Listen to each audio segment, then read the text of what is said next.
Talking 61, buddy. All right. All right. Focus. We live? Good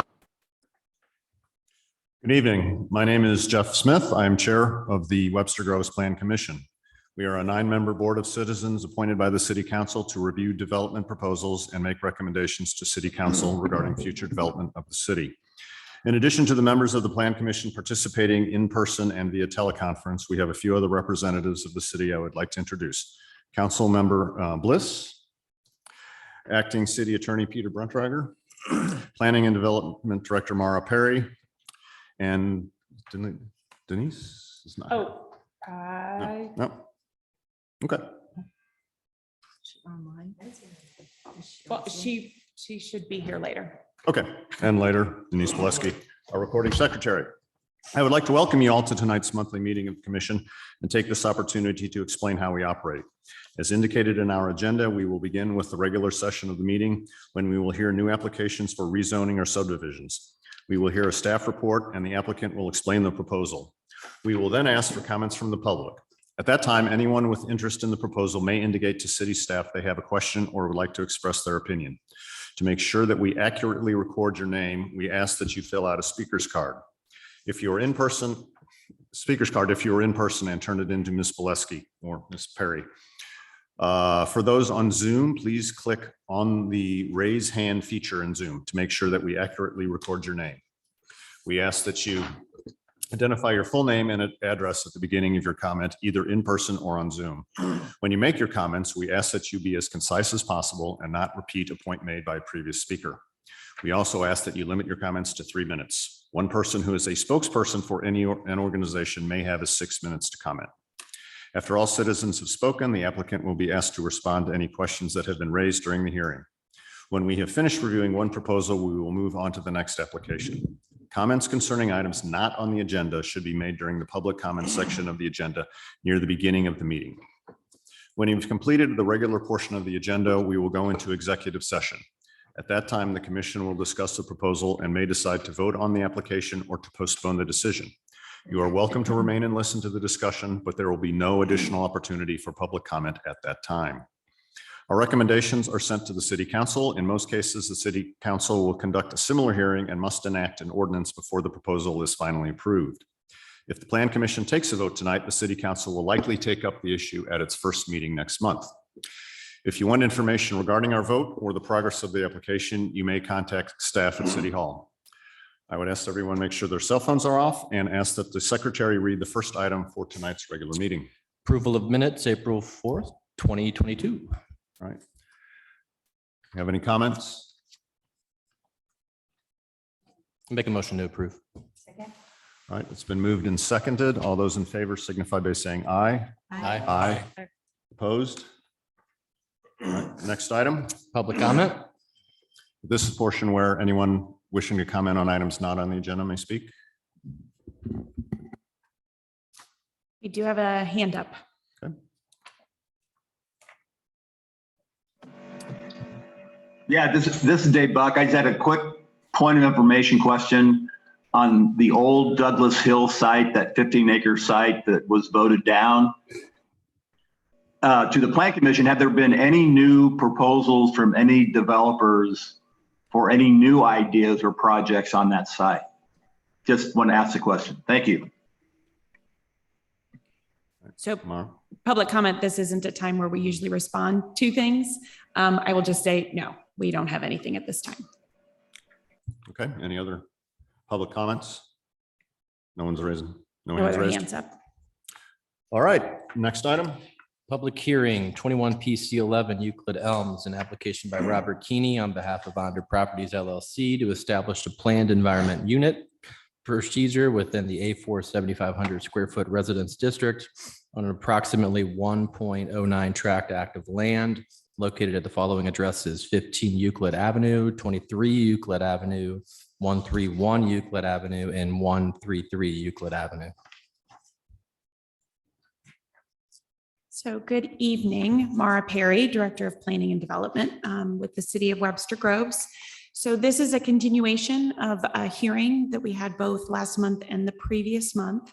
The hearing process, which I've outlined on the slide that can be seen on the shared Zoom, identifies the normal process that something goes through for the request for a planned environment unit procedure through a public hearing. We have kind of, over the last couple months, morphed this a little bit and done bits and pieces as we went through the process to try to provide as much public input as possible at different key points.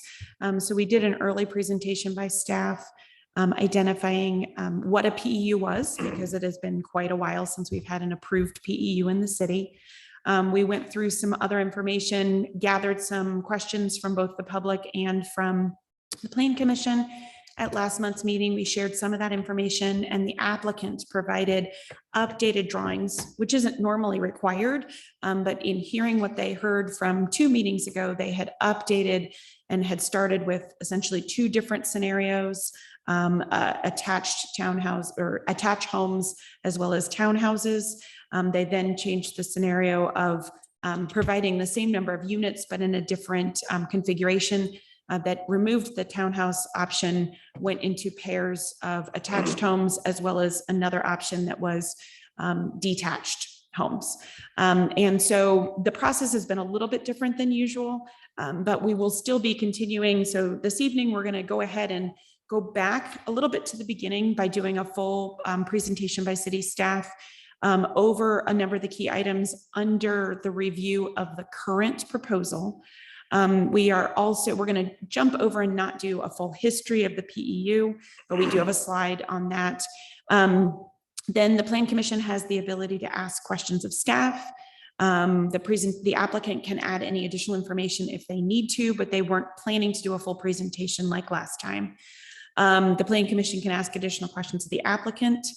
The public can ask additional questions, and then you can make a determination on whether you would like to close the public hearing that you've received all your information. Staff did put in the staff report, as well as I have on the slides this evening, recommendation if you are going to move forward with a vote, what we would recommend putting as regulations into the site-specific special procedure PEU regulations. If you do want to close that public hearing, you would go into executive session. At that point, the applicant, the public would have no opportunity for any other questions, and you would be able to deliberate in order to vote. So that is sort of the procedure of how we're going to go through this evening. Just as a reminder, this is the history of the PEUs. We had the PEU procedure was added into the code by the City Council in 1985. The first PEU was approved later in that same year, and that is the only one that's ever been built within the city of Webster Groves. There was a second PEU that was approved in 2005. It was never built, and that ordinance is no longer valid because it was not built within a certain time frame. The property that we're discussing this evening is property that was originally zoned for single family residential. If you go all the way back to our first zoning maps in 1923, 133 Euclid was annexed into the city in 1960. And 131 Euclid had originally been intended to connect Bell Avenue through to Euclid Avenue. All of the property is zoned A4 7,500 square foot residence district. When you look at the surrounding property, it is also surrounded by A4 7,500 square foot residence district. If you go just over about a half a block, you will see that we do have some B1 multiple family district. When we review anything, in particular, when we review something that is a rezoning to a particular property, it's very important that we review the comprehensive plan and determine that it is in compliance with the comprehensive plan. Because we're not actually rezoning the underlying zoning to this, it's remaining A4. This is essentially an overlay, but we still do always try to remind you that the general objective of our comprehensive plan includes development and maintenance of a residential community, because we are primarily a residential community. We do have clusters of commercial as well as industrial, and there is multifamily in many areas of our community, but the general objective overall is continuing that maintenance of our community as residential. The planned environment unit procedure has a couple key things that I want to remind you of that are important to look at and potentially for us to address. The planned environment unit procedure was put in place so that it would provide areas that were consistent with good general planning practice and with good site planning. It was allowing a slightly more intense development of a particular piece of property if you were going to build more than a certain number of units, but you had to follow good general planning practice.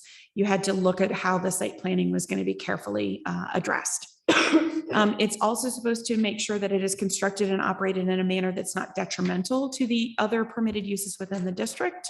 It is supposed to be visually compatible with the uses of the surrounding area. And there are also things that the Plan Commission can consider. We can consider the architecture, we can consider the landscape, we consider other relationships that might exist between the rest of the neighborhood. And you are supposed to prescribe or require certain limitations that might continue to enhance how this development would work with the rest of the neighborhood.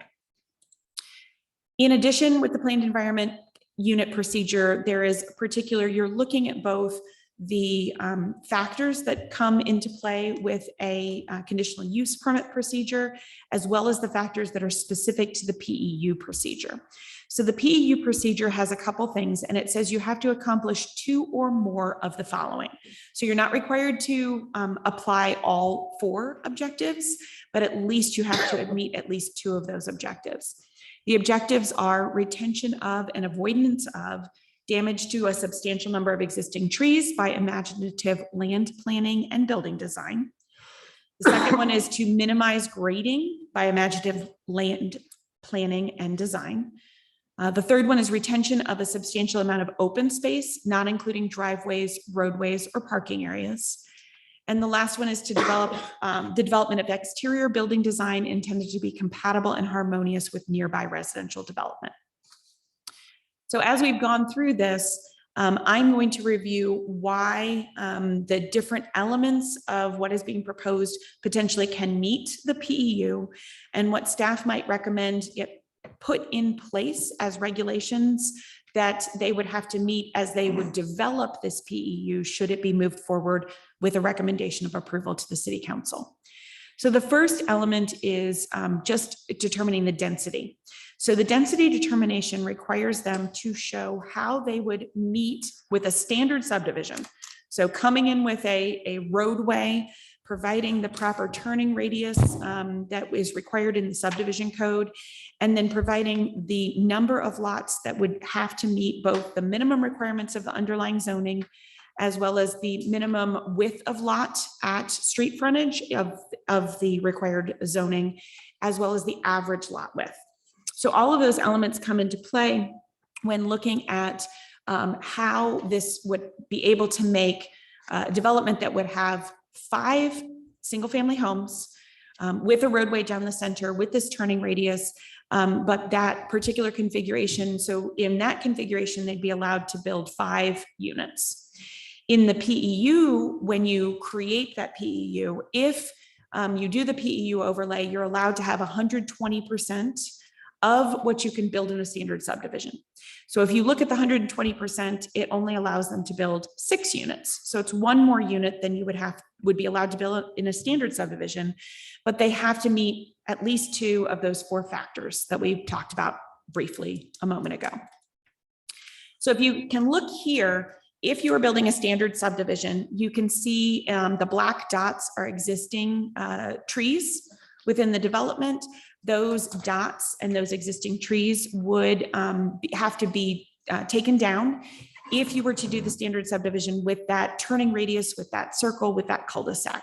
And so this is an overlay to show the impact of the trees in the open space with the standard subdivision. Now what I'm going to do is I'm going to go through the zoning analysis of all the different elements that they would need to meet and whether they would be meeting them in any particular way or fashion. We usually review it against what the underlying zoning currently is, talk through what might be allowed when you have the 6 units versus the 5 units, what they would be preserving, what they would be potentially putting in. We would recommend to put in the regulations in order for them to meet at least 2 of the PEU points or objectives, if not more of them. So I'm going to go through looking at the use and the density, the dimensional regulations, which include setbacks, height, and intensity of use. We'll talk about parking, access and circulation, tree preservation and landscaping, architectural review board. And then there are other little elements with other departments of building code and fire code that have come into play. So looking first at the use, the PEU allows you to, if you are going to ask for this overlay, you can ask for detached single family dwellings, which are already allowed within the district, attached single family dwellings, 2-family dwellings, multiple family dwellings. You can ask for accessory community facilities if you were going to do something that was a bigger development that had room for a pool or a pool house or some other shared facility. It allows you to have limited commercial use types that are in excess of what you would normally be allowed in the A1 to A4. And then those all have to come into play with the request. The request is simply for 6 detached single family dwellings for a total of 6 units. The density. So the density is goes back to the calculation that we talked about before. When you look at the PEU, the most dense that could be required or allowed is the 6 units, because the 120% only allows them to go up to 6 units. They are asking for those 6 units. So they're not asking for more than would be typically allowed in the request for the PEU. Dimensional regulations. First, I'm going to talk a little bit about setbacks. So in the PEU ordinance, it talks specifically about some required setbacks. You can then make those more restrictive, or you can add additional setbacks into play in the ordinance, but you have to meet at least some of these basic minimum setback requirements. The first is a calculation of the front yard setback. There are a couple different calculations that can be taken, and in reviewing the calculations that are the options that you can do in the PEU, because of the configuration of houses on that side of the block, they do have to take the average of the house that's existing on either side, average the 2 of them together, which creates a front yard setback of 19.04 feet. So you can see that identified in the red line along the front. One thing that I noted in the staff report is that our code always allows or encourages front porches. We encourage front porches that are open, that are unenclosed, can't have screens, can't have glass. They can have a roof over them, but we encourage the design of front porches in all of our residential zoning districts. So they would be allowed to, under the regular code, if you didn't put an additional restriction, to do up to a 10-foot deep porch in front of that red line or that red front yard setback. So that proposal in the PEU just establishes the front yard. It does not have any restrictions or regulations above and beyond the underlying zoning, which allows front porches. Then in the PEU, it requires that you have at a minimum a 25-foot setback from all other property lines. So all of the side and rear property lines have a minimum of a 25-foot setback. Just so you note, in the A4, typically the side yard setback is only 6 feet. And the rear yard setback is established as a minimum distance of 20% of the depth of the lot. And then it has a minimum and a maximum. So at a minimum in the A4, you usually do have at least a 25-foot setback for not very deep lots. And then it goes a little bit larger for when you have a really deep lot. In this case, it still then just requires the minimum of the 25-foot as it goes around. Staff is recommending one additional setback that you would, if they are going to be proposing detached single-family dwellings, that you have at least a 10-foot setback between the dwelling units. That is in order to meet both the building code and the fire code. It allows them to have windows and other elements that you want architecturally within the homes. If they have less than that distance between them, you're going to have fire protection from house to house, and it would require that there wouldn't be openings and some other things or elements that we would encourage. So we would recommend that you would add one more additional setback for the 10 feet. In addition, there potentially needs to be another setback, or more likely an exhibit that would be a part of their requirements that would establish the fact that even though there might not be a setback established for the tree protection area, that there might be an overlay for protection of trees. So you can see in green, staff has identified the trees that they believe that they can save as part of this development based on some configurations with the homes. Now that development might, or that element might be able to be reconfigured slightly depending on where, how you protect the trees and the configuration of the homes. So there would be, you would want to put a series of restrictions of what you would ask them to do on top of the platting requirements. So they would have a protection area that would make sure that the area gets protected. And other options could be that you could move that setback. Sometimes it gets a little complicated when you're trying to explain a setback from a tree that might not remain, or that could at some point in time become hazardous and have to come down. So it sometimes is important to go ahead and leave that series of setbacks and then potentially do an overlay as part of the plat. And then that plat would remain with the property, and that plat would govern any restrictions or easements within the property. I think it's also important that in looking at tree protection, it's great for us to say that they're going to save and protect all of these trees, but you also want to make sure that you don't cause any restrictions should one of these become hazardous in the next couple of years. Should something be hit by lightning, and you don't want to have a restriction that is so strict that we can't deal with or be able to take down something that might be hazardous. So you have to have an additional language in there that helps for the ability to remove hazardous trees, but most importantly, to protect and not grade this area, or to protect that area and the existing trees to help keep them as healthy as possible. In terms of additional dimensional regulations, height is always important. The A4 7,500 square foot residence district, as well as all of our A districts, require that you are not required to go, not allowed to go over 2.5 stories or 35 feet. With the increased outer buffer, it allows you in the PEU to go up to 3 stories and 35 feet, which is kind of an odd kind of combination, because our code already allows you to go to 35 feet, but only 2.5 stories. The preliminary development plan is not recommending that we do anything any greater than they don't want to do anything greater than 2.5 stories, or in fact proposing a two-story structures. So we would recommend that it just keep the underlying A4 2.5 story 35 feet, and not allow an additional height due to the increased buffering that is in the setbacks. Under the intensity of use. So intensity of use covers 3 different key and important elements. The first one is lot coverage. The lot coverage is evaluated as a ratio of the footprint of the buildings in relationship to the total lot area.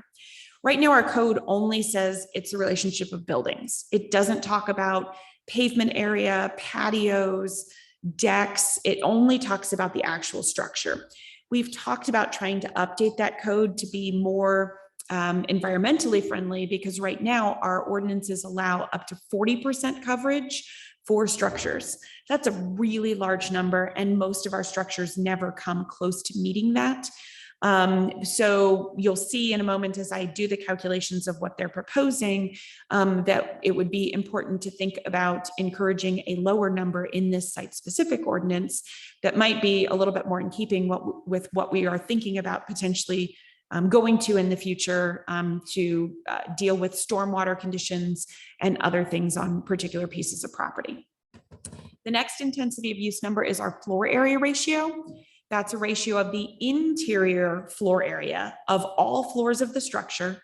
It also includes 50% of any attached garage, and that gives you a relationship in terms of the total lot. So as a reminder, we recently made some changes for very small substandard lots, that they have a requirement that they cannot go above a certain floor area ratio. We then have in the code for lots that are over 7,500 square feet, that they, between the 7,500 and 10,000 square feet, that they have to meet a slightly different, slightly reduced floor area ratio. And then the floor area ratio gets reduced the larger the lot size. So we're going to talk a little bit about what the floor area ratio would be proposed depending on, as their preliminary plan with these 6 particular single family homes. There's also a requirement for a minimum land area per dwelling unit, which is where you divide the lot area by the number of units. So when we did the calculation to figure out, can they get 5 lots in with a standard subdivision once you take out the roadways? Are you meeting the minimum requirements of the A4, which the minimum requirements of the A4 is 7,500 square feet. So dividing that lot area and determining how much you have. When we do that calculation for multifamily structures, it's a really, really low number. Sometimes you only need 750 square feet when you're building up. And so the number gets really small when you are dealing with multifamily, and even with 2-family. It usually only requires half of the lot size to put 2-family on a 7,500 square foot lot. So in this case, we're going to look at the calculation of how much they're going to have in terms of overall land area for this number of units. So I'm going to go through that in the chart that you can see here. I will make a note. I was working with the applicant on a few key little tweaks at the end. So you'll see in the floor area ratio chart, my final number is slightly off by a tiny, like 1/100 of a percentage. And I'll get to that point when I get to that one. So just as a reminder, the A4 allows a lot coverage of 40% for the footprint of structures. It allows a floor area ratio of a 0.32 for lots that are less than 10,000 square feet and are at least 7,500 square feet. It also requires a minimum land area of a lot size of 7,500 square feet if you were going to go and create new A4 single family residential lots. So looking at lot coverage and what they're proposing in this, again, it's a preliminary plan that gives us something to be able to figure out some regulations. They will come back with to us with a site plan if we put regulations on it that meet those regulations. So the configuration that they are proposing now, which includes 6 detached single family homes, each of those having an attached garage in some configuration, would put us at 9,901.5 square feet in footprint area. So again, footprint is just the footprint of the house and the footprint of the garage. And that includes, that's the total square footage of all 6 of them together. When you then divide that by the lot size, it puts us at a lot coverage of 20.9%. So as you can see, that's quite a lot smaller than the 40% allowed coverage in our standard A4 district. You'll see later in staff's recommendations, the 20.9 does also sometimes have to include if someone wants to put a shed in their backyard, if someone wants to put other small structures that might be in that yard area, or if the footprint becomes something where they do a 1.5 story house and the footprint gets a little bit larger for the 1.5 story versus a very standard 2 story where the square footage of the house is exactly equal, first floor, second floor. Staff would recommend putting a 25% restriction. That 25% restriction would give a little bit more flexibility in design to be able to to make sure that they could provide different unit types that don't all look exactly the same, and would allow a little bit more flexibility with potentially if someone wants to put garden shed in their backyard or some other small structure. So right now the proposal shows 20.9% coverage. Staff would recommend no more than 25%. The floor area ratio, this is where I was off by just a hair. I had added up the square footage of all the homes and then included, so that's the square footage of both the first floor and second floor, plus 50% of all of the detached garages, because you only count 50% of the attached garages, 50% of the attached garages.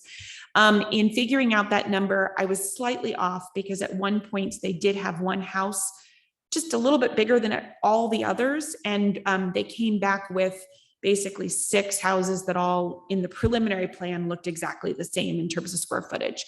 When we ran those numbers, it actually comes out to be a 0.3214 based on what they had in their configuration. Staff would recommend that they meet the 0.32, which is the floor area ratio that is allowed within lots that are between 7,500 and 10,000. I believe that they are able to, in their various designs and the flexibility of their designs, they can do some houses that are smaller, some that are larger. They would have to provide an accounting as each house is built that they're still going to meet in the end the 0.32 floor area ratio. Minimum land area. This is where you take the entire square footage of the lot area and then you divide it by the number of dwelling units. So if you take that entire area, because they aren't going to have a public street or a street with the cul-de-sac at the end, if you divide that up equally for 6 dwelling units, you come up with 7,894 square feet of land area per dwelling unit.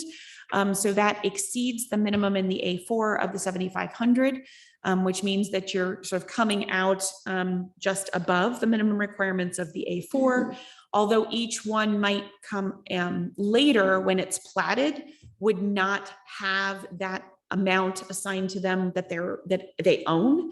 They would also have shared common ground. So shared area that's protected as open space, or shared area that's a part of a shared driveway, or some of these other different elements as it's platted. But overall, the development would provide a minimum of 7,894 square feet of land area per unit. Before I go on, I know that one was a little more complex. Any questions on that one before I move away from lot coverage, floor area ratio? I do. Make sure to speak into, yeah. The lot coverage, if we put it at 25%, is that just for the builder, or does that happen after it's sold? How do the people who buy it, when they get it, they want to put something in their backyard, do they have to come to the city, and does the city keep track of all that? So yes, we would have an overall number of the approved development as we go through each unit, similar to when people build condos. So when the Hawken condos were built, they came in phases, and as each phase came in, it was reviewed and approved phase by phase, so that in the end, they ended up meeting the overall requirements of the development. So we would keep on file where they were in terms of coverage, and as each as each house came in, if they wanted to do something, we would keep that as a tally overall. It would be part of similar to when we have a planned ordinance for a planned commercial development, we keep track of their parking and their uses, and we have a way that we calculate and review. They would probably want to put in their indentures something that governs how much they can do, that would keep it so that someone doesn't have a problem later in the future. But we would have that available to us as we continue to move forward through with the development. Yes. Just piggybacking on that, are you implying that you could limit the size of a structure that one of the units takes up? That way the potential could be equitable across all 6 individual units? Okay. Yeah. So that we would want to probably work with the developer on saying that all of them could have up to 200 square foot accessory structure. So that anyone could have a garden shed or something else that they might want to put on their property. Yes. Yeah. Sorry, one follow-up question. How did you determine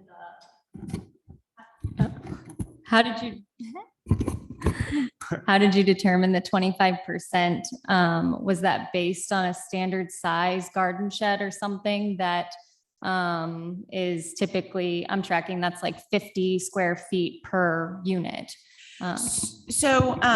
We went ahead and so if you do 25%, so hold on, I'll do it really quick. I didn't bring that extra calculation with me. So if you take the 47,366 times the 0.25, that gives you 11,841 square feet.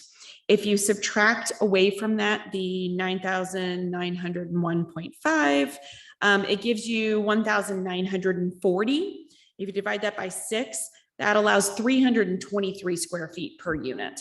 So it's almost a bigger number because we wanted to give them a little bit of flexibility. You know, at a certain point, the houses can't go too far out, but it would give a little bit more flexibility that, again, if you wanted to do a couple of the structures being more of a 1.5 story, which is pretty consistent with some of the houses in the neighborhood, that it would give a little bit more flexibility on footprint. So you could go a little bit bigger on footprint. You might go a little bit smaller on the second floor, and it would give some flexibility in design. Okay, parking. So there was a lot of conversation about parking. I know we heard that from the residents, and I think that the developer heard that also about, you know, the limitation on streets in Webster Groves are narrow. Streets in Webster Groves do not have a lot of on-street parking. And the idea or the thought that if typically you could have built 4 houses or even 5 houses on this area, that it potentially means there's just a lot of additional cars. And especially if you've had these houses be vacant for so many years, you're not used to having that amount of additional new cars on the properties. So the development is being proposed not only to have 2-car garages with each of the units, but also to provide at least 2 off-street spaces in front of every one of those garages. So making sure that you still have ease of ingress and egress on the shared driveway, but also making sure that, or ensuring that there is at least a width or a width of driveway and a depth of driveway that could provide enough so that a car could pull off of that shared access into the development and be able to park in front of someone's house, in front of their garage. So normally we would only require in the underlying zoning that you have 1 parking space per unit. What we put as our recommendation here is that they do provide 2 off-street, just because the development is pretty tight. And they are, you know, there's a lot of concern about the overall area. I don't think the developer has a concern with being able to provide those off-street spaces. And so we did go ahead and put that in the potential regulations for you to review. So if you look at the recommendations all the way at the end, we said that it meets the standard code, which means it needs 1 off-street parking space per unit under the regular zoning. And then we asked for an additional 2 off-street. They don't have to be in the garage, but an additional 2 off-street spaces per unit. Where's that, Mauro? That is on. Oh, there it is. So Number 7. Yes, number 7 of the draft ordinance regulations on page 11 of the Plan Commission report. Saw it as soon as I asked. Can I ask a question? Yeah. What is the width of that drive going to be so that, say, you know, you'd use the 2 parking spaces in the driveway and someone could come around and park on one side of that drive? So in the code, we also recommended that the driveways be a minimum width. Sorry, I'm going to find it. Ingress and egress of the shared driveways should be a minimum width of 19 feet. 15 feet. And then if they're going to have to be used, which I'll get into it in a moment, for fire access, that they would have to be 20 feet wide. So the 15 feet would still allow someone to pull off to the side and a car could just eke past. It's very, very tight for that. You could recommend that you require that it be a little bit larger. The hard part is you just don't necessarily want to put all of that additional paving and impervious surface onto the property. So we recommended the 15 feet so someone could get around on either side. I guess my concern is that you have cars parked along the side. If you're in the back and you won't be able to get. So again, they can put regulations in their particular, like the ingress egress would either say that you can't park, or the ingress egress they provide it to be wider. So they could provide it to be 16 feet, which would provide a minimum of 8 feet. Our code currently only requires 8 feet of a driveway in order to get past a house.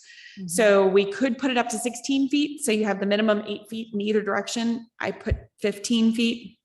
Well, I think the larger the drive, the more people would be encouraged to park on there. That's what that's my concern. So Sure. I just, thank you explained what I needed to Okay. know. Okay. So then talking about access and circulation, which goes right into that. The proposal is for 3 curb cuts. There are 3 existing curb cuts now. The curb cuts would need to be reconfigured in order to work with the overall development. Staff would also recommend that as they are being reviewed, that it's reviewed to ensure that the distances between would provide for natural proper parking space distances between them so that you aren't left with like an odd 1.5 parking spaces between the driveways. If you're going to be able to make that development work in making sure that you are looking at the configuration between the different driveways and how that works for on-street parking spaces that would also be able to provide parking for this area.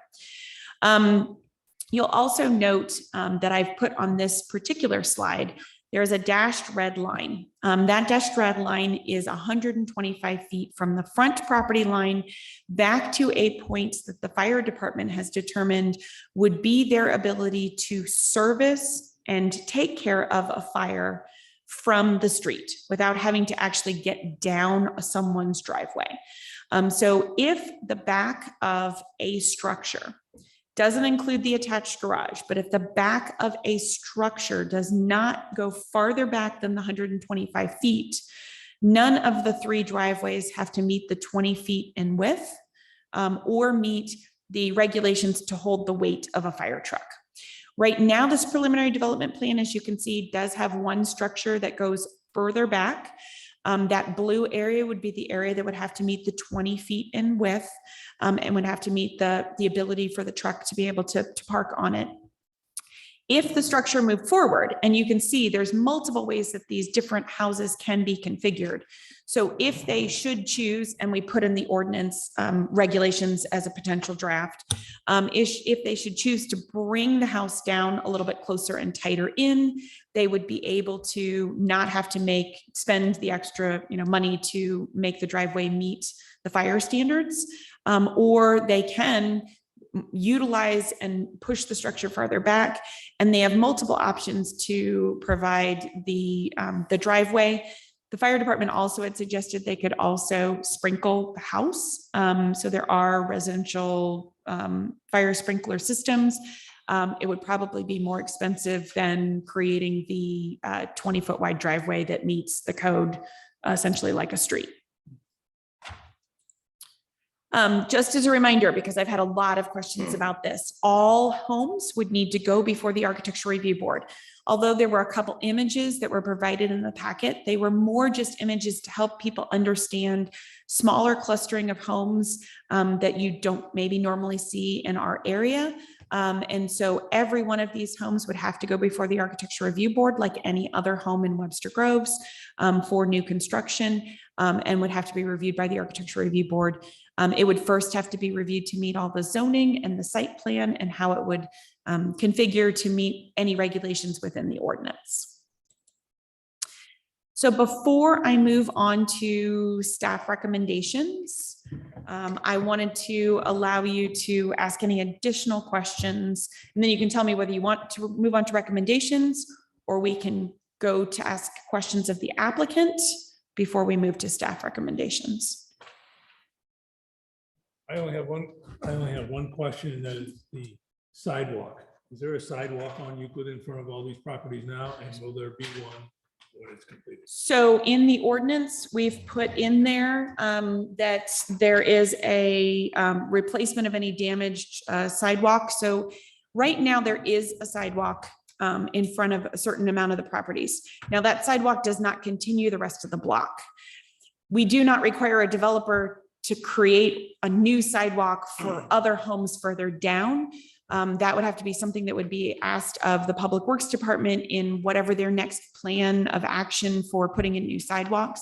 It's been a while, I think, since they've put in any new sidewalks. I know one of the ones they put in a couple years back was with a safe, like a walks to school, where they were able to get some additional funding to provide safe walking areas to a school, a particular school. Public Works does not have anything at this time to continue that sidewalk, but there are many areas in Webster that don't have those sidewalks and I think would like them. But we don't make a developer come in and put in new sidewalk in areas that are not in front of their property. But they would have to put back and replace and put back in place any sidewalk that is currently there. I have a question. I know that the draining and the grading is going to be reviewed, but I have, if I read this correctly, you have a 528 and then it goes at the low point is 520. So it Yes. drops off 8 feet where you have that tree preservation area. Is there going to be any grading in that area? And is the water, the drainage going to go toward Euclid, or is it going to go back down into that? So they will need to provide a full stormwater plan, management plan that meets our current codes. Because they are not disturbing a full acre, the property is only a little over an acre. They're not disturbing a full acre. It will not go to MSD for review. It will be reviewed by city staff to meet the stormwater plan regulations.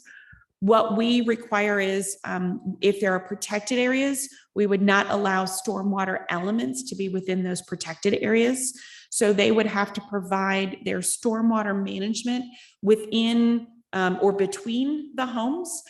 They would need to provide that they do not have any points of discharge within 10 feet of any property lines. And then the overall stormwater would need to be addressed outside of the protection area.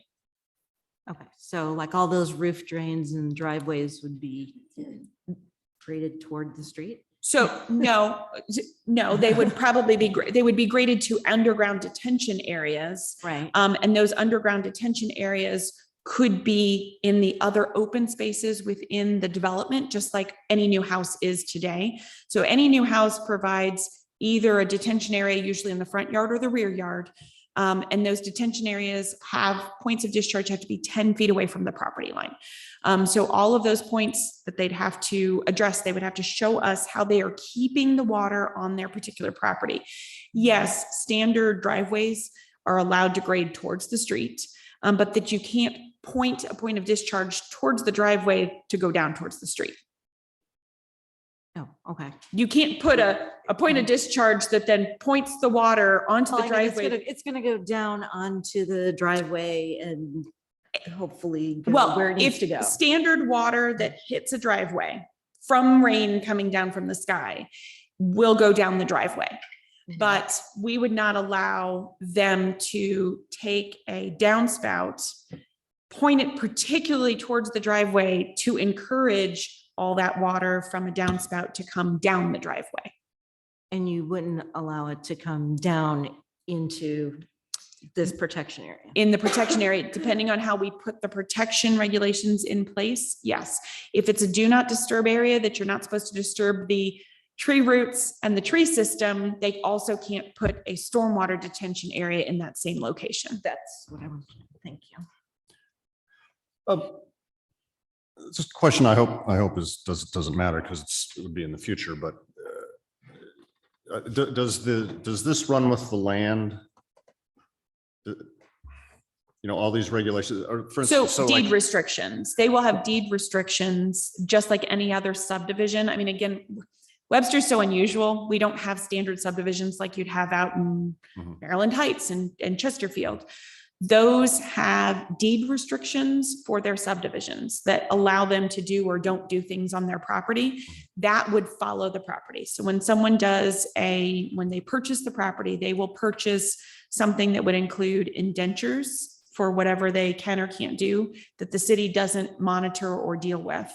It will also include the ordinance that governs anything they can do on their property, which is just like any other site-specific ordinance. So like right now, Hawken House or the Hawken condos.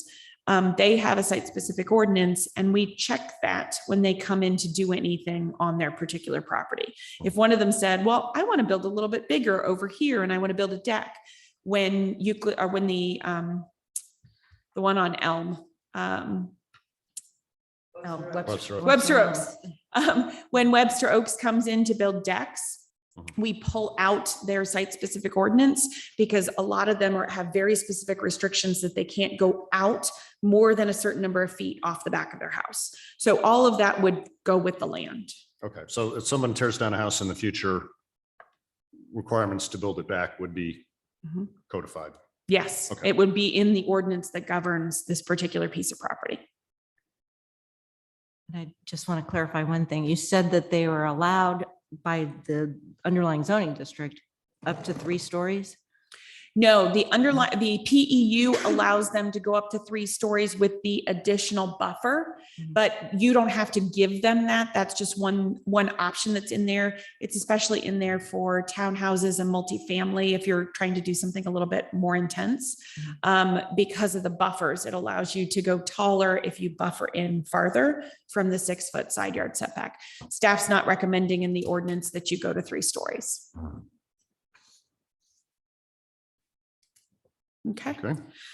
Do you want to go to the applicant first and then come back to the staff recommendations, or go to staff recommendations next?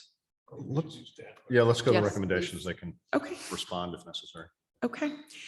So I apologize if I'm reading through these, but I want to read through each one so you can understand what staff was recommending. So just as a reminder, the first thing that's always important, and I apologize, I left in the language that says, should the Plan Commission recommend approval of the CUP, it should be of the PEU. Staff recommends the following conditions. So the first thing is most important. All provisions of the city code shall apply except as expressly modified in this ordinance. So what that means is everything else that's in our code, having lights that shine onto neighbors' property, having tree protection or tree preservation. Someone who has just purchased the property can't, tear down existing trees on their own area of property, not even just in the preservation area. The building code, all of the stormwater codes, all of our codes still apply except as expressly modified. So then here's the modifications. The permitted uses for the PEU shall be limited as follows to 6 detached single-family dwelling units. Second item, a condominium plat shall be approved under the regulations of Chapter 50 subdivision of land. That plat shall include provisions for maintenance of common ground, protection of trees, and shared driveway easements. Now, there are quite a few regulations in that Chapter 50 that they would look at and follow. If you felt that there were additional things we should put in under what the condominium plat has to include, staff is open to additional elements. I think that covers the basics that are maybe above and beyond what we normally see in a subdivision plat in Webster Groves, the common ground, the protection of trees, and those shared driveway easements. The next one, total gross floor area of all structures within the PEU shall not exceed a floor area ratio of 0.32. Calculations shall be taken with the approval of each dwelling unit to ensure the final overall floor area ratio. Total site coverage of all structures within the PEU shall not exceed 25%. The height of all structures shall not exceed 2.5 stories or be taller than 35 feet. Parking for each permitted use shall be calculated per section 53.180 of the zoning code, which that requires the 1 parking space per unit, which would be in the garage in this case. And then it says additional off-street parking spaces shall be provided on site at 2 spaces for each dwelling unit. Just as a reminder, that's way above and beyond any other residential in the entire city of Webster Groves. Structure setbacks shall be the following: 19 feet as a front yard, south front yard setback from the south property line fronting Euclid Avenue. Just as a reminder, the average was 19.04. That 0.4, when you look at it, was like an inch. So staff just made it a standard 19 feet. The next setbacks, 25-foot rear yard setback from the north property line with the understanding that an overlay tree protection zone will not allow structures within that area. That's to help clarify that although we're just doing a standard 25 because it's an easy calculation for that, that whatever the overlay of the tree protection would not allow structures within that area. 25 feet side yard setbacks from the east and west property lines, and a 10-foot minimum setback between structures. The next one, any retaining wall that is greater than 3 feet and less than 6 feet and used to elevate a site above the finished grade of a neighboring property shall be located a minimum of 5 feet from a side or rear property line. Any retaining wall that is 6 feet or in height or greater and used to elevate a site above the finished grade of a neighboring property shall be located within the buildable area of the lot. The important thing with that is because the land does go down towards the rear, if as they are figuring out the development and are trying to put in a retaining wall to retain some of the area towards the front and keep the land around down below, we want to make sure that any really large retaining walls are within that 25-foot setback area. Anything smaller would at least have to be 5 feet away from the property line. That would mean that it would allow the ability to both maintain area, maintain the grass area. It would allow them to not be directing water onto neighboring properties. So keeping in retaining wall setbacks was important. Replace any damaged sidewalk and damaged curb along the frontage on Euclid Avenue. A public sidewalk shall be rebuilt along the frontage of the property that meets ADA compliance of 2% cross slope. If the rear of any dwelling unit, excluding the attached garages, is more than 125 feet from the front property line, the driveway accessing said unit shall meet the specifications for construction in section 50.050 of the City of Webster Groves Code and IFC section 503 fire apparatus access roads. So just so you know, both of those sections have quite a few regulations that talk about it being at least 20 feet wide. It talks about the configuration of how that road can hold the weight of a fire truck. And it talks about not allowing people to park along the edge of that fire lane.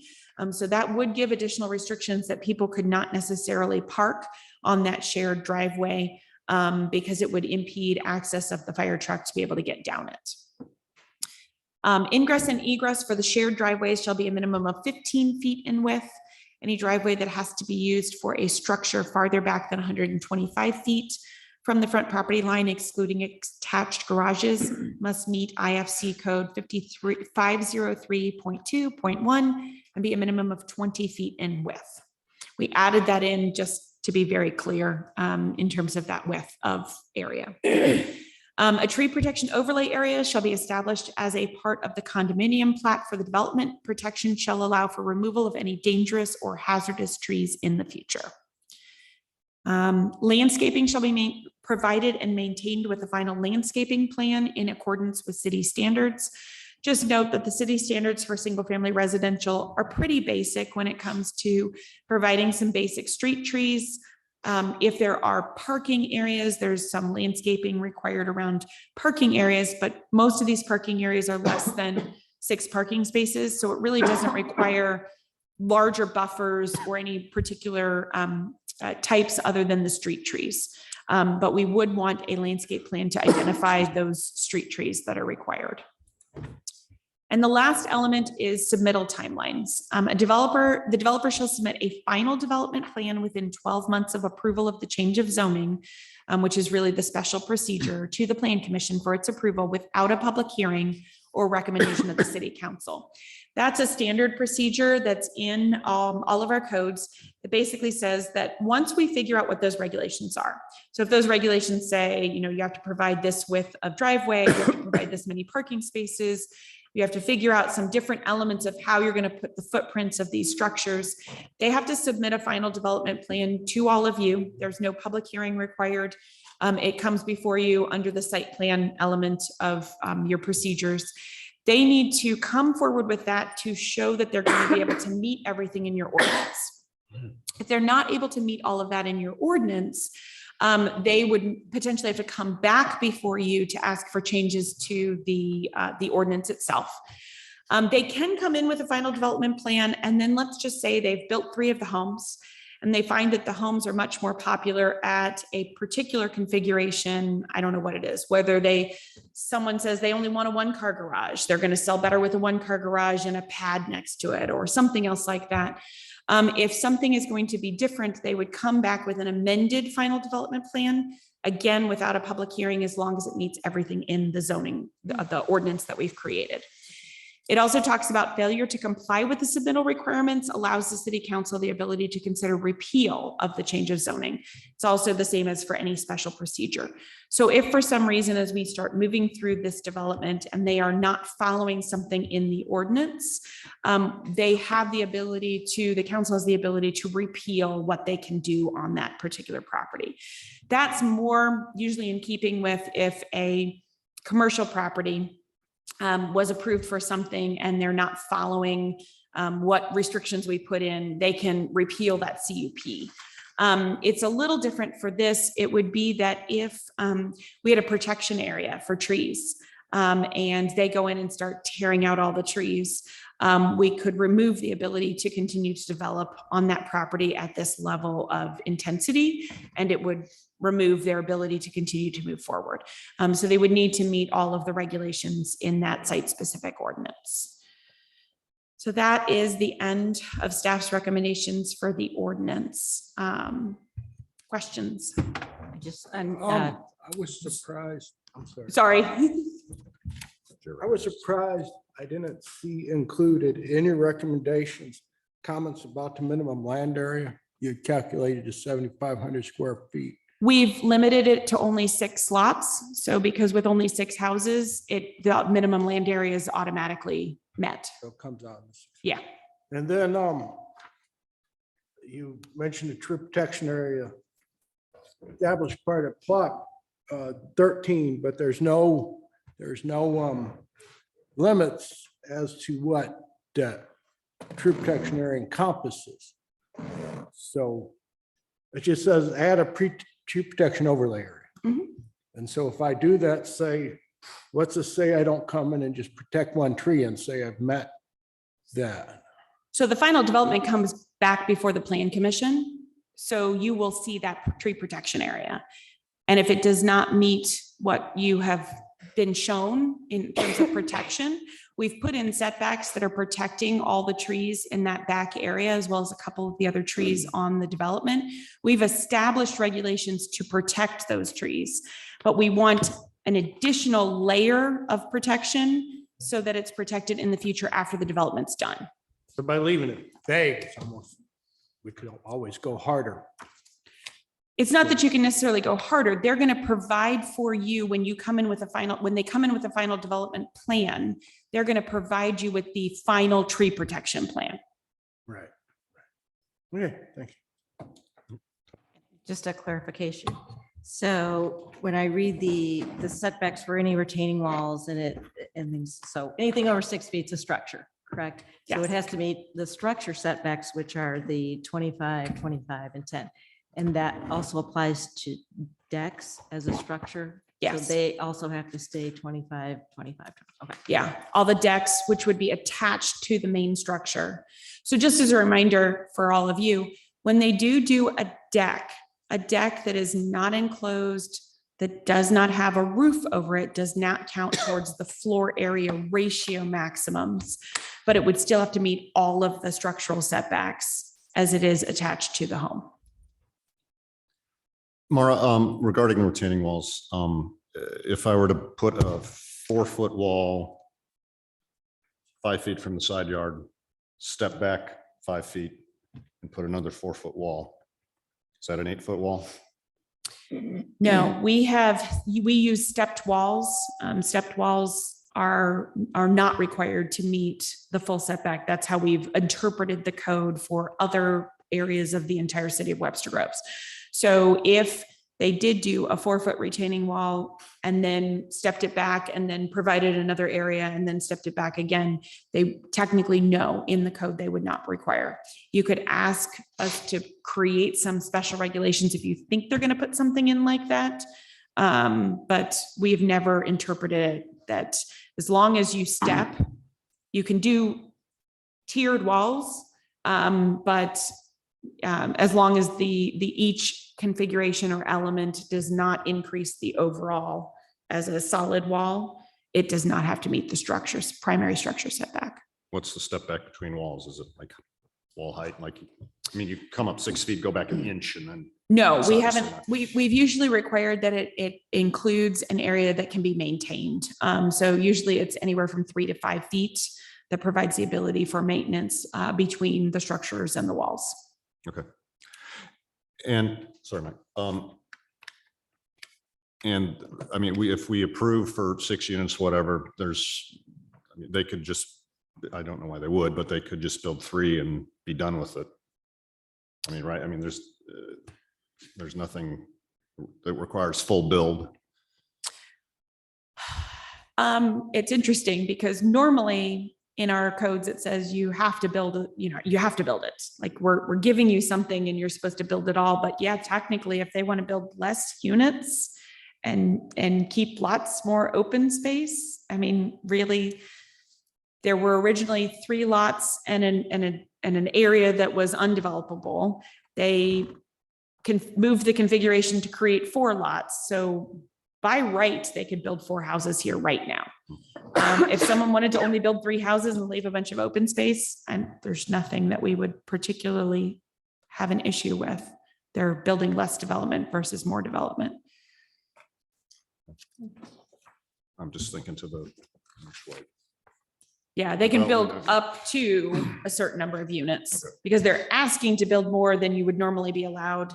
You could build 4 under just standard, let's just keep our lots right where they are. They can build 5 if they put in the cul-de-sac, and then under this overlay, they can build 6. Clarification on the recommendation to increase the lot coverage to 25%. If somebody comes later and adds, like we were saying, a gardening shed, that doesn't impact the floor area ratio, right? No. Okay. It does not. Thanks for the clarification. Mike, did you have something else? Yeah, just. I kind of ignored that, to be frank, the retaining wall stuff. Because the whole part of PU is to minimize grading. Mhm. So it seems like if you're doing enough retaining walls, if that's going to apply, you're not minimizing grading. So maybe back to the comment of the tree protection. Is that the same kind of thing when we review the final plan? If they're coming in with something with a bunch of retaining walls, that would be a problem and we could deal with it then? We would want to look at it at that time if there are any concerns with the retaining walls. My understanding is there's not supposed to be a whole series of retaining walls. This is just to protect it should we have any retaining walls come in. So there's not I an understand intent why you for put it. in there just as good kind of practice. Yeah. But in reality, if you're putting a lot of retaining walls on this site, you're not meeting the Yeah. whole, If that's the whole point. it's a combination of not necessarily the whole point. So again, the minimizing of grading, if that entire protection area is not touched, just because they might be putting in a couple retaining walls to try to keep away from that protection area, you might want to encourage them to do that in order to Small couple of walls. keep you away from that judiciously area. used. So again, I mean, they have to come back with a final development plan in order to meet the intent of the ordinance. Okay. They don't have to. It's 2 of those 4 as well, so. Okay, any other questions? Mara, I have a question. Mhm. Has it come up with the other PEU when that was developed or any other multifamily residential areas, light or noise performance standards for exterior lighting? No, I mean, our ordinance already has light regulations for you can't be more than a half a foot candle at the property line. So that's already in the code and required. Noise standards, they follow the same standard noise standards for any other residential property within the city. Okay. Yep. Okay. I have a quick question, but maybe this is something for them. Are all the houses going to be the exact same? No, the intent is not for the houses to be the exact same. And all of them will have to go through architecture review board. That's not your purview to review. Okay. And what if we don't like the shared driveways idea? Is that anything we can? What do you mean by you don't like? I would never buy a house that is a shared driveway. Is Okay, that something? so that would be your personal recommendation. Right I'm just now, asking. we're looking at, they are proposing something, and what they are proposing is to minimize driveway curb cuts, which encourages on-street parking. Right. So that is what their request is. And if that request meets the elements of the code, that's not something that's under your purview to say, I don't particularly like that. That's what the developer has to be the one to sell those Okay, homes. got it. Okay. I'm sorry, I All did right. have a question. I just had a question about the neighboring properties, and I'm sorry, I didn't think about it before to ask if we do have an aerial photograph. Do we have a photograph of, can you hear me through here? Do we have a photograph of the front, or do we know the, how many stories the neighboring houses are? So most of the neighboring houses are 1.5 stories or 1 story. All of them have the ability to go to a 2.5 story. So that's the underlying zoning for everything. But most of the houses are either 1 or 1.5 stories. That was my only question. Thank Going you. once, going twice. All right, would the applicant like to speak and address any of the discussion we've had here?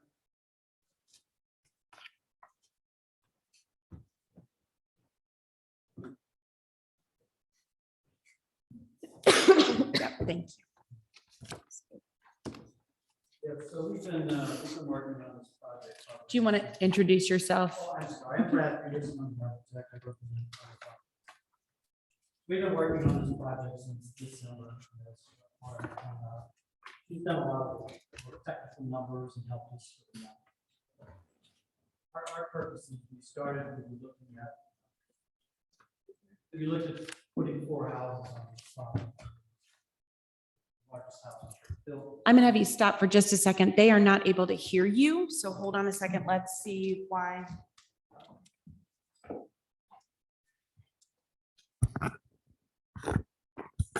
Okay, try again. Is that better? Better?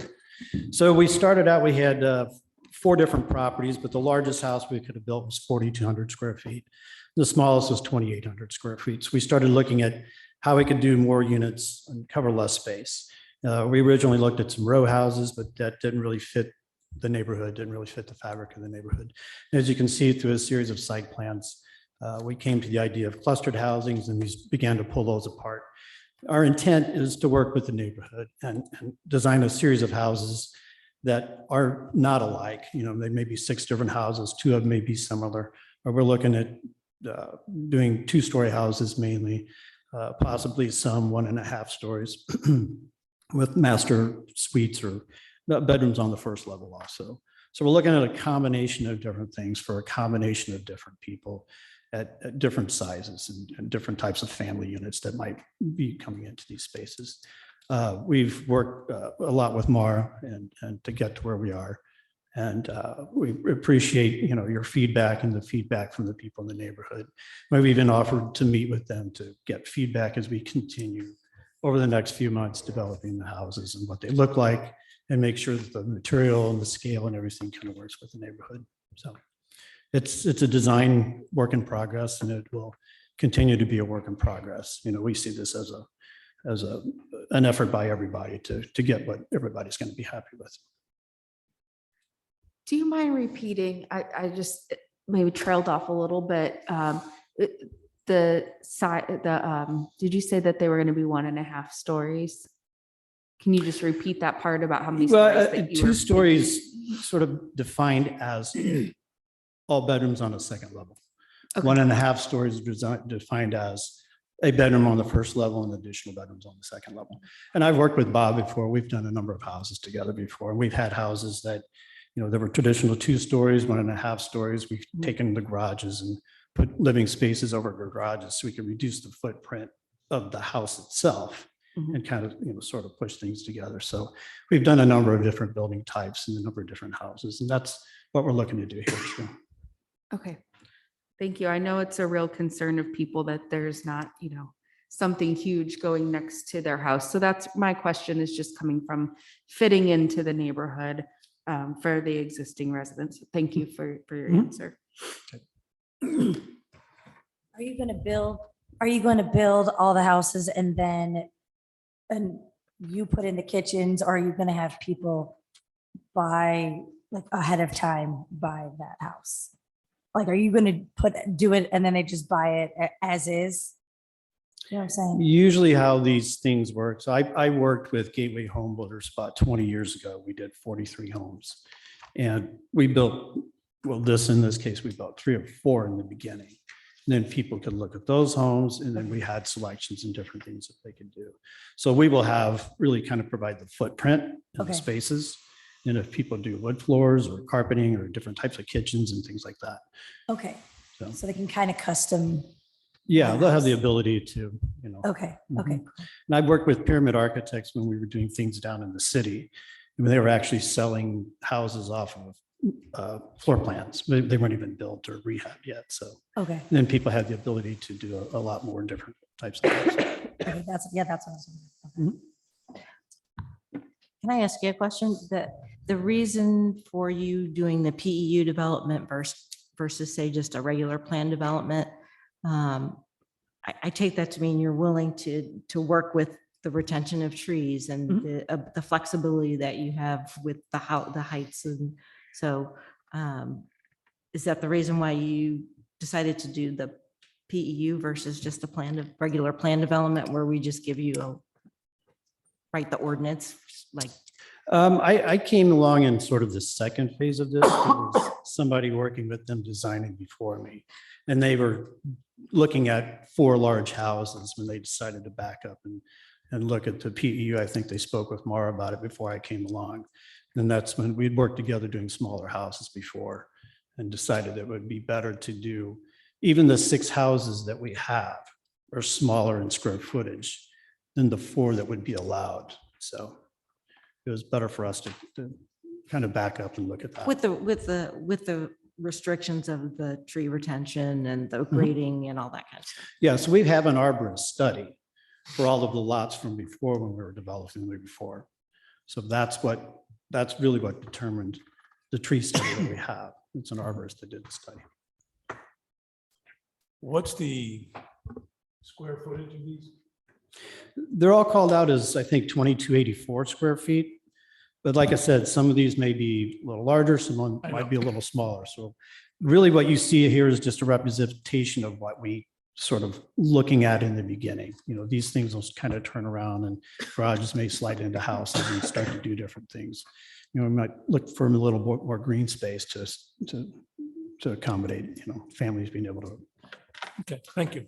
Mr. Peterson, the staff went through their recommendations for ordinances. I was kind of keeping track as we went. So far, it looks like the preliminary plan that you submitted meets all of the recommendations of the ordinance. Is that your understanding of what was proposed tonight? And if not, does everything sound like it would be reasonable for you to meet? Yeah, everything seems reasonable, but we still need some flexibility to, as Mara and I were talking about the images, it's up on the screen now. Some of those houses are going to have to move forward and turn around and change in shape and change in form and able to meet the fire district recommendations. So we need a little bit of flexibility as we're still in the process of designing and kind of looking at the market also. We don't want to overbuild, underbuild. We want, like I said before, some different housing types too. Understood. When you use the term flexibility, do you mean flexibility in regard to the ordinances that you heard proposed tonight? Or what do you mean when you say flexibility? No, just some flexibility and From this everything you plan? see up there is the same block, just in different configurations. Okay, thank you. That's the only flexibility we're looking for. Thank you. Okay, any other questions? Thank you. Thank you. All right, So. go ahead. Sorry, as it's a public hearing, Mhm. you can see if there's anyone in the audience, and then we can see if there's anyone online who raises their hand to speak. Yep. So we'll start with in person. Is anyone here care to comment on the proposal? Emerson?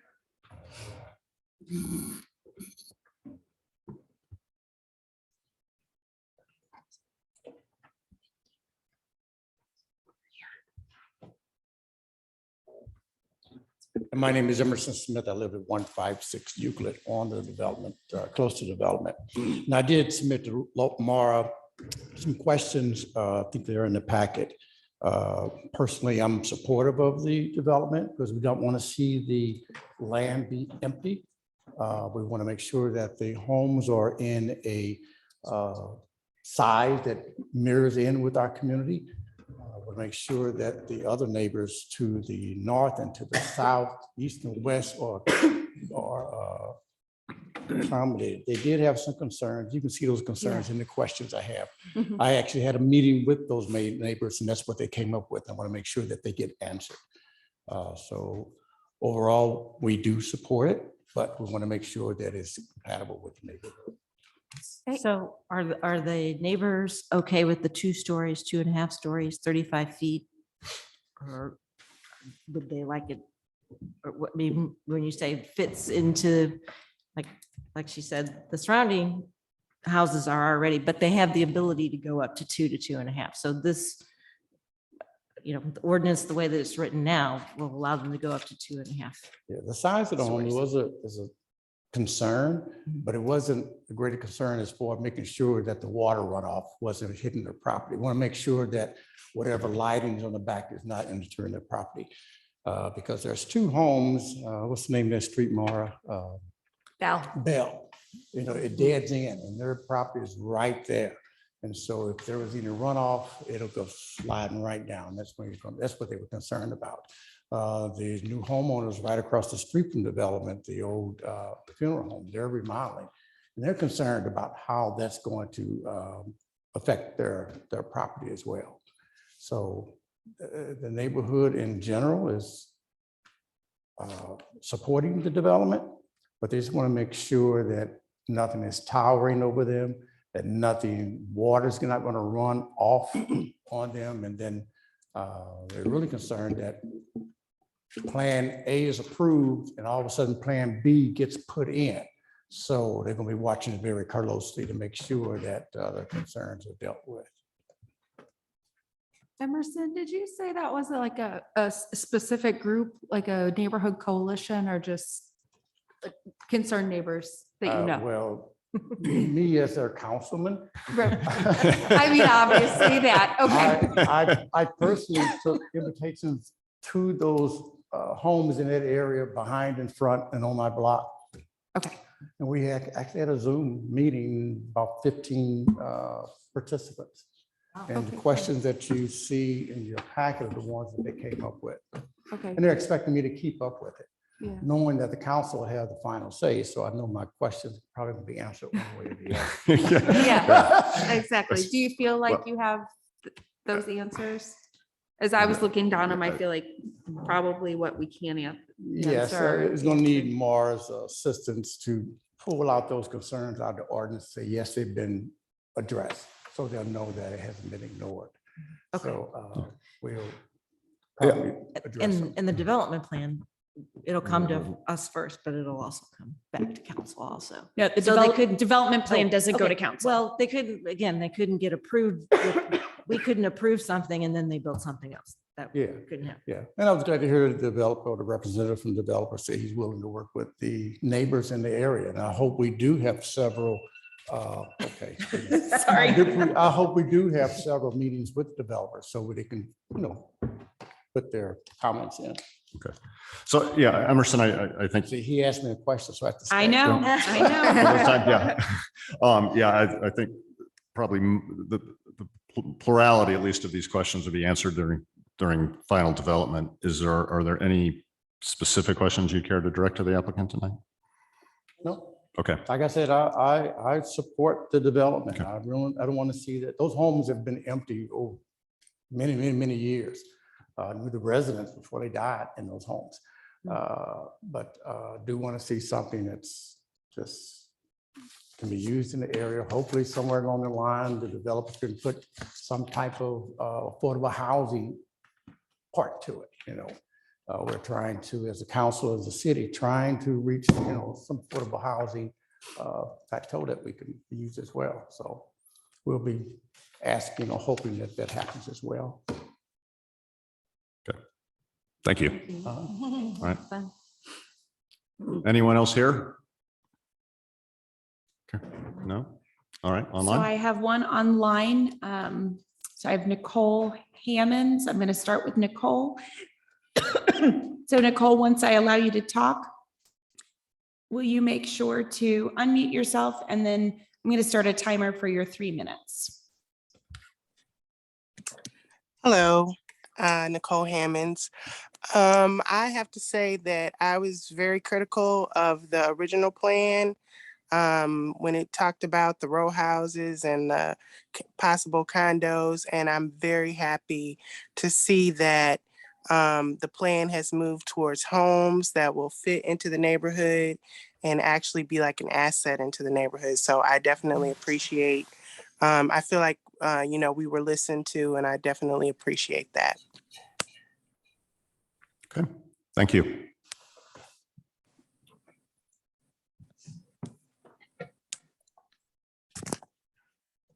Okay, so Dave Buck, I'm going to allow you to talk just a second, and then I'm going to start your timer. If you want to unmute yourself, Dave. Okay, thank you.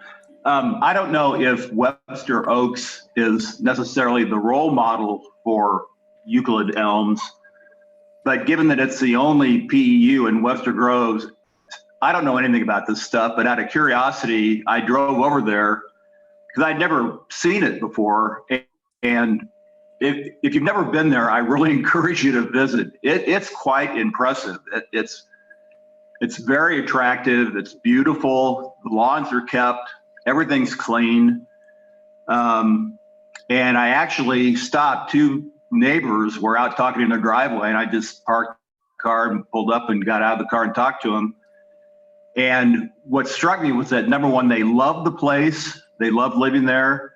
They were older in that they had lived in Webster Groves most of their lives, and they moved to Webster Oaks because they wanted to stay in Webster Groves. They wanted to downsize, and they liked the convenience of living in really what are condominiums. I mean, they're single family units, but they are all condos by their language. They have a condo association, so all the yards and gardens are all kept up, streets are clean, trash is picked up. So it's very convenient for them. They said that the price of their units were anywhere from $300,000 to $450,000. Most of them had a first floor bedroom because, again, most of these are older senior people over the age of 65. Square footage was anywhere from about 2,500 square feet up to maybe 4,000 square feet at the largest, but most of them were like 2,500 square feet. But I got to tell you, I was very, very impressed as a resident and said, if this is even any indication of what this new development can be like, I'm all for it. I think it's a great idea, and I think there'll be a lot of demand for it. The only question I have is in the area of affordable housing, if that's even an issue with a development like this, because our new mayor has said that the real housing opportunity in Webster Groves is for houses $250,000 and down and lower. That's really the area that I guess the city needs help. I don't know if these new units are going to go for $250,000 or lower. I think they're going to be priced above that. So if affordable housing is an issue, I hope you all address that in your deliberations. Thank you very much. Thank you. Okay, and now I'm going to do it's Ellie and Cal. If you want to unmute, and I'll start your 3 minutes. Yeah, thank you for letting us join you tonight. I'm Calvin Maginel, and I'm Ellie Lang. we are directly across the street at 22 Euclid. And the point that I would like the council to at least consider is it seems like the 4 points that were initially discussed, there's a requirement to meet 2 of those. I would ask the council to consider upping that requirement to 3 with the hopes that maybe the builders would consider trying to meet all 4 of those requirements. Largely because I think it's best management practices. But I also want to echo some of the other folks who have spoken tonight. I appreciate the builder and folks doing the designing, meeting us halfway, working with the community. I appreciate that very much. And my last point before Ellie has has her moment is I'd also like to recommend, as someone who works for the botanical garden and works a lot with native plants, most of our native, at least prairie plants in particular, are really efficient at infiltrating stormwater, way more efficient than lawns. And whenever we get to the time when we're discussing methods to remediate stormwater, that the council potentially consider including those mitigating species and planting techniques. Okay, here's Ellie. Hello. I would echo some of the previous comments about affordable housing, and I agree with, I don't remember the previous person's name who spoke, but that I imagine that I'm curious, I don't know if the developer can answer this about like a ballpark of how much these properties might be listed for, but I would be curious about that. And if there's any way to incorporate just measures to create more affordable housing through plans like this. That's really important to me as a member of the community.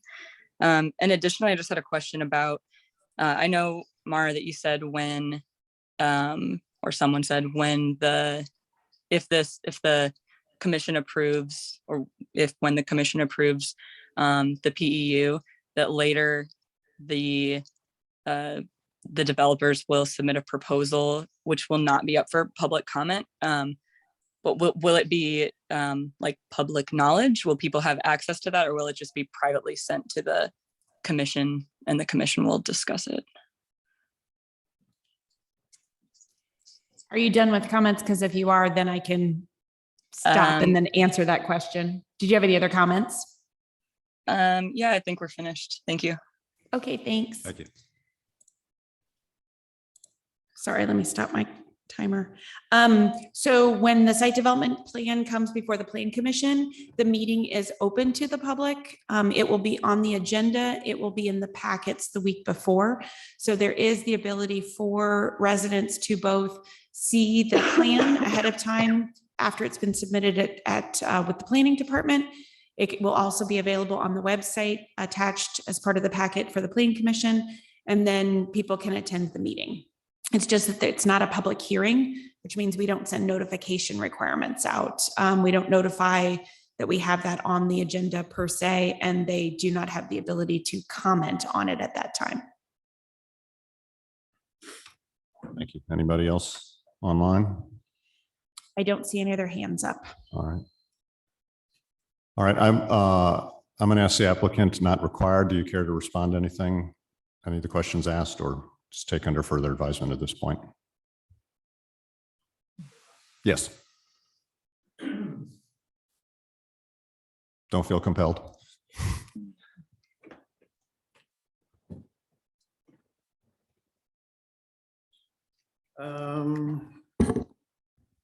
Yeah, I think we talked and addressed a number of these issues before when we were speaking, but you know, we're certainly willing to meet with Mr. Smith and the people in the neighborhood as this design goes along to continue getting feedback and making sure everybody's, happy with what we're doing. So that's about it. Okay, thank you. Okay, I think we're wrapped up public comment. Adjournment of regular session. I have a I don't motion. have any comments. Yeah, we need I need a You motion. need to determine Yeah. if you have enough information and are ready to close the public hearing.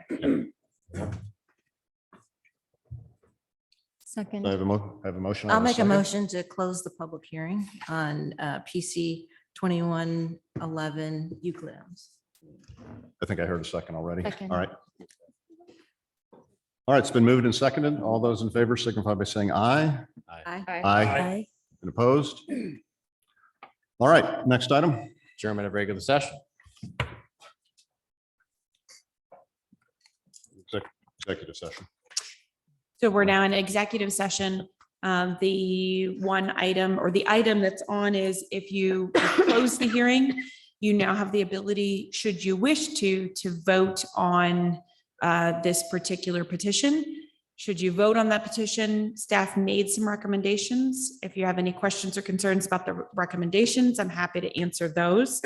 But you would want to go through the various factors. So I'm going to go back in your slides to talk through a few key things that you're going to want to do. And I apologize, I did not put the 5 factors. They're in your staff report. So if you look in your staff report on page 4, page 4 starts initially with the 5 factors. You have the 5 factors on that the requested uses will not substantially increase traffic hazards or congestion, substantially increase fire hazards, adversely affect the character of the neighborhood, adversely affect the general welfare of the community, and overtax public utilities. So that's the first set that you need to review.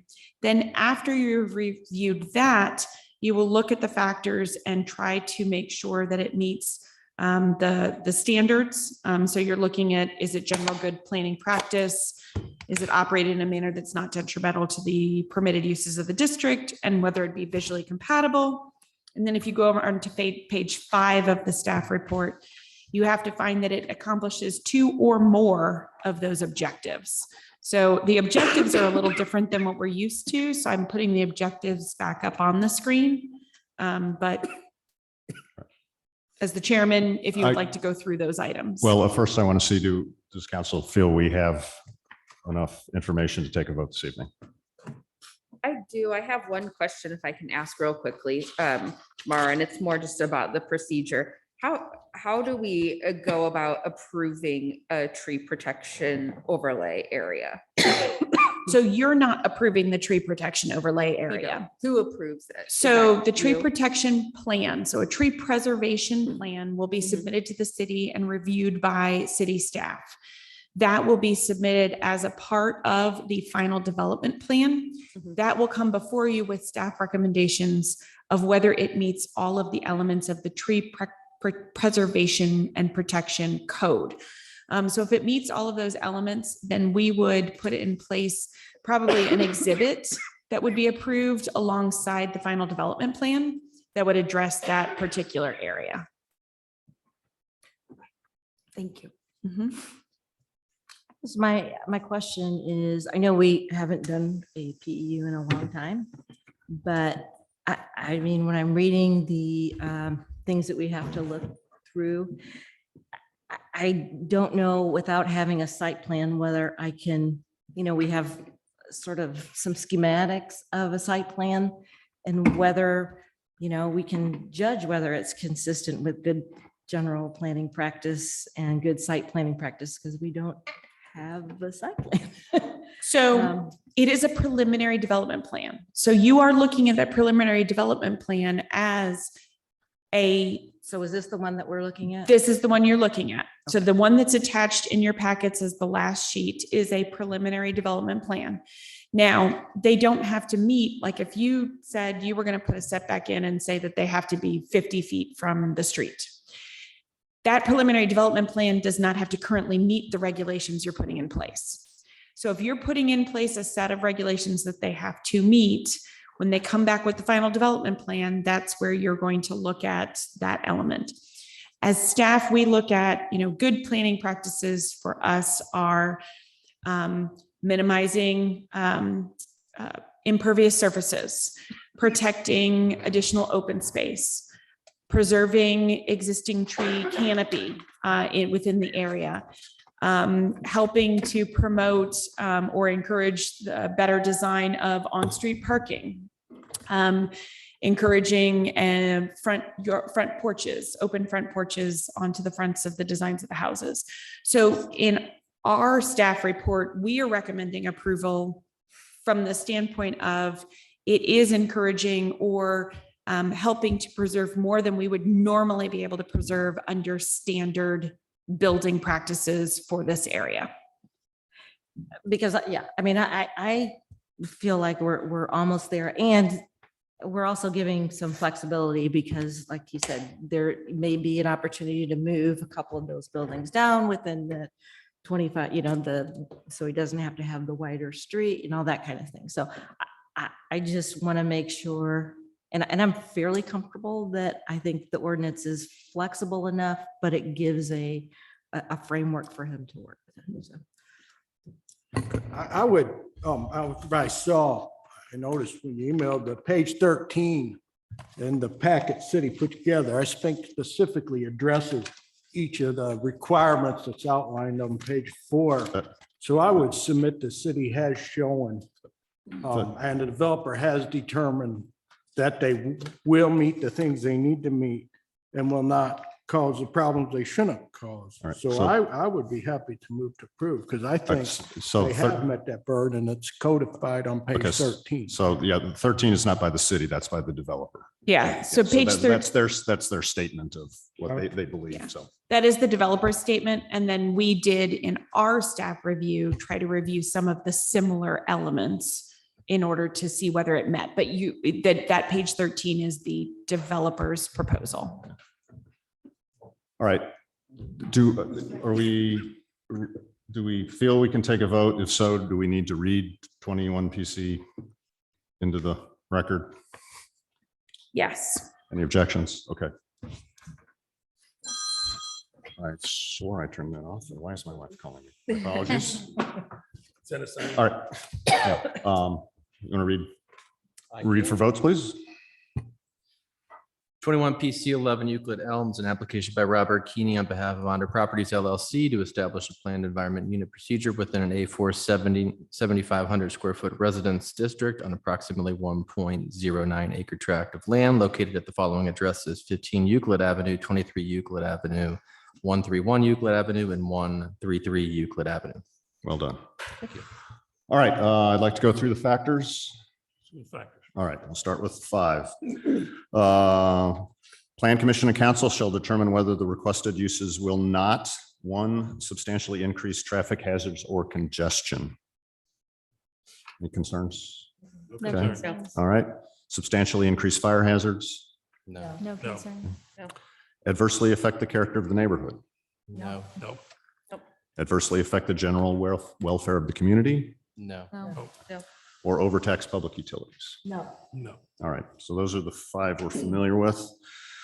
All right, we also need to base it upon whether planned environmental unit proposal meets the following standards, is consistent with good general planning practice and with good site planning, and we only need 2 of these 4. Oh, no, 2 of the 4 is the next page. Yeah. This page is more just Oh, in I'm the sorry. PEU, things that you need to consider as a plan commission. Okay, Yes. so it's consistent with good general planning I think the practice? staff's analysis convinced me this is within good general planning. All right, can be constructed and operated in a manner not detrimental to the permitted uses, Yes. would be visually compatible with uses in the surrounding area. Yes. And we shall also consider architectural, landscape, or other relationships. Any concerns there? No, I think the ARB will I think take care the of ARB that. does Yeah. that part. Well, Well, the ordinance this addresses is- it through ARB approval. so. Okay. Now the 4 that we need 2 of. Retention of and avoidance of damage to substantial number of existing trees by imaginative land planning and building design. I think that's met. Yeah. Possible. Minimization of grading by imaginative land planning and design. All right. A lot of imagination. Retention of substantial amount of open space, not including driveways, road, or parking areas. All right. Yeah. All right, and development of exterior building design intended to be compatible and harmonious with nearby residential development. That's the intent, yeah. That's all right. I don't believe we found adverse any of the factors. I'll entertain a motion. Or did we have any questions on staff's recommendations? The 15? We good with them? All right, I have a motion. Second. All right, it's been moved and seconded. Sorry, who made the Who did original what? What'd they motion? say? Mike, Mike, Mike okay, did. thank you. all right, well, I guess we'll do a roll call, but all those signify by saying aye. Aye. Opposed? Scott? I said aye. Okay, thank you. All right, so we'll take you as the first roll call. Maddie? Aye. Grace? Aye. Aye. Tony? Aye. Chair votes aye. Aye. Yes. All right, motion passes. All right. Thank you all very much. All right, thank you. Next item. Other business, decision on training. So you all can It's decide. Tony's It- birthday, I heard, so It is. it's also a hockey game. How long is the train? 2 hours? Let's do it. It's not 2 hours. But there are, I think I have 30 to 37 slides. And is the training basically the role and the duties of, or, okay, so. It talks about the roles and the duties of Plan Commission. It goes through information regarding the different types of things that come before you, what staff's role is. It goes into towards the end, sunshine law, social media practices, some basics.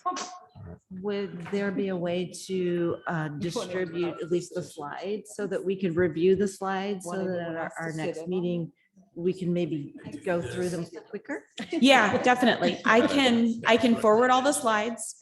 Just as a reminder, the way the slides are set up, I'm going to really quickly, I'll just show you. So for some of you who were here in 2020, it really is pretty much the same. There's not much new to it. But basically, we were going to go through how the Plan Commission was established, the comprehensive plan and the development foundation plan, talk about zoning special procedures, talk about plating and development regulations, the role of the Plan Commission, role of the staff. So essentially, I would go through state statutes, the charter, and the city code that all establishes what you do, what your role is, and then go through a little bit about what planning is and why do we plan and what are your duties.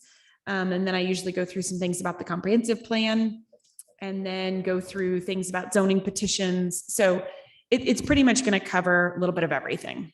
So maybe just a homework assignment. That'd be next meeting. I think you should do it. No, I mean, It give was that ahead of worthwhile. time, and then if we can bring our questions Yeah, after. I'm perfectly fine. Just know that a lot of the slides do not include, because I don't put everything down on there. I discuss it. Yes. I mean, could we have our cake and eat it too? Could you record the presentation on Zoom or something? Then we could play it back at our Let's just do it convenience. here next meeting. Asynchronous presentation. I'm okay with just reviewing the slides and then, Those are common now. and then having it at a presentation at the next meeting. I'm So okay with that. Is everybody okay with that? Are you Yeah, what's suggesting proposed? reviewing the slides today and having the presentation? No. I She- sort of requested that I've lost she all give control. us the slide presentation that we can In review advance. at the next meeting. We can, that way we'll be familiar with the slides and then she can do her Yeah, presentation. well, we've all sat through it too, except for not maybe everybody. 3 of you. Yeah, so, well, and Tony, Right. you've probably maybe sat through. it before, Well, But Scott, we can, that way everybody can review the slides and then Sure. she can give a So you're presentation. gonna send us. Well, all right, Mara seems amenable to providing I'm slides. I'm which we totally fine. May or I may will not never review at our listen to you. leisure. I mean, it's, All right. it's all very important and I would like to see the presentation, but if it would reduce the amount of time that it would take up to review the flight slides in Yes. advance. would I like to will do- send the slides in advance. I will know on Monday of next week whether I have any petitions coming in. We are holding off at this point in time in some text amendments that staff is looking at. Because of the timing with the new council coming in, we're going to review like what we're moving forward with as staff in terms of text amendments. Because of that, and because of the notification requirements, I would not have a new text amendment public hearing at the next, at the June meeting. Probably the earliest it would come to planning commission with any text amendments would be July. And so unless something new comes in between now and Monday from someone from the public, the only thing we would have on next month would be this. And we could always do it via Zoom exclusively, that you don't have to come in, that we could all do it via Zoom if you wanted to. I do like having you all in person. I feel like we can talk easier. So I would probably prefer that you all come in, but if you really wanted to do it via Zoom, we could. And I'll say, I mean, consensus here seems to be do it next time. I will not be able to attend next time, so I will refrain from weighing in, but I have the slides. I'll have the slide. I have the slides. Next And time we'll, seems good. and we'll have our new council member. We'll have our new council member. We yes. will. Thank you, Pam, for everything. Thank you. Thank you, Pam. Unless they stick you back in here. Yeah. Everyone gets reassigned when there's new council. Yeah. All right. We're agreed to do it next time. Yes. You're all good with All right, next we're not- time? you know, Okay. Do a roll call. I vote on that. will. If it's the only thing on the agenda, I'm still okay. Okay, okay. I will forward you all the slides if there's other questions, because again, I talk a lot more to the slides and that'll be there. And then Jeff can always watch YouTube later and watch our lovely training session. Anyone have any other questions? Yeah, what's new in the city? Anything What's new? going on Um, that you can tell us? So I do have quite a bit of people coming to talk to me about projects that I can't share yet. But once I have those, I'll let you know. The Highway 61 Roadhouse is changing ownership, so there will be new owners. The florist in Old Webster is changing ownership, so you'll see some new designs there. You all know that Acme Printing has sold their building. I don't have anything new yet for that location, but there will be something at some point in the future. We are still at some point going to get bagels, I promise. I promise. They were just held up on a few other things. Any interest in the church? Interest in the church property? What do you? I'm just saying, any interest? I don't need to know names or, I'm just saying, is there any interest? I have had multiple meetings with people about the property. That's all I need to know. I've It's had not multiple just sitting meetings with there. people about the property. I don't think I have anything else at this time. Sorry, Okay. It's good. we're very, very busy. For serendipity, anything you know, it's coming. In that location, no, I don't have any business licenses for that location. Yep. Motion to adjourn. Yeah, I will. So moved. Second. Thank you. Aye. All right, very good. Thank you, everyone. Thank you, Mara. Thanks, guys. You can have my ice cream. Thank you. Oh, my. Until next year. Yes, it was supposed to.